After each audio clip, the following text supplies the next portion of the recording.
মৃত্যুর পর আখিরাতে ভাই বোনের কি আর দেখা হবে না? এটা কি সহি হাদিস? আখিরাতে ভাই বোনের দেখা হবে না, এই মর্মে সরাসরি কোনো সহি হাদিস নেই।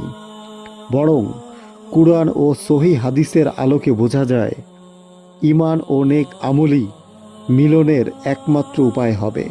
পবিত্র কোরআনে আল্লাহ রাব্বুল আলামিন বলেছেন, সেদিন তাদের প্রত্যেকের এমন এক চিন্তা থাকবে যা তাকে অন্যদের ব্যাপারে উদাসীন করে তুলবে।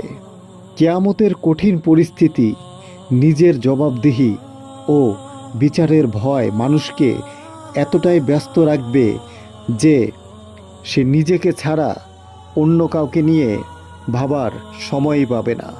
অন্য আয়াতে আল্লাহ রাব্বুল আলামিন বলেছেন, যারা ঈমান এনেছে এবং যাদের সন্তান সন্ততিরা ঈমানে তাদের অনুসরণ করেছে, আমি তাদের সন্তানদেরকে তাদের সঙ্গে মিলিয়ে দেব এবং তাদের আমল হতে কিছুই কমাবো না। প্রত্যেক ব্যক্তি নিজ কৃতকর্মের জন্য দায়বদ্ধ। সূরা আত-তুর আয়াত 21। রাসূলুল্লাহ সাল্লাল্লাহু আলাইহি ওয়াসাল্লাম বলেছেন, কিয়ামতের দিন আল্লাহ তাআলা মুমিনদের একত্রিত করবেন এবং বলবেন, কোথায় তারা যারা আমার সন্তুষ্টির জন্য একে অপরকে ভালোবাসত? আজ আমি তাদেরকে আমার ছায়ায় আশ্রয় দেব, যেদিন আমার ছায়া ছাড়া আর কোনো ছায়া থাকবে না। সহি মুসলিম হাদিস 2566। অপর হাদিসে রাসূলুল্লাহ সাল্লাল্লাহু আলাইহি ওয়াসাল্লাম বলেন, মানুষ সেই ব্যক্তির সাথেই থাকবে যাকে সে ভালোবাসত। সহি বুখারী 6171।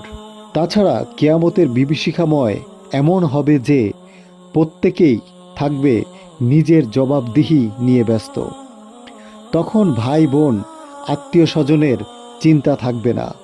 যদি উভয়েই ঈমানদার হন এবং নেক আমল দ্বারা আল্লাহ তাআলার সন্তুষ্ট হন, তবে জান্নাতে পরিবার পরিজন ও প্রিয়জনদের সঙ্গে পূর্ণ মিলন হবে।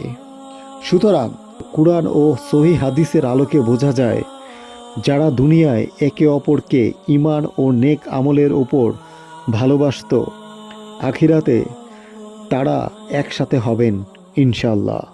আল্লাহ তাআলা আমাদের সবাইকে ঈমান ও নেক আমলে জীবন কাটানোর তৌফিক দান করুন এবং জান্নাতে পরিবারের সঙ্গে মিলিত হওয়ার সুযোগ দান করুন।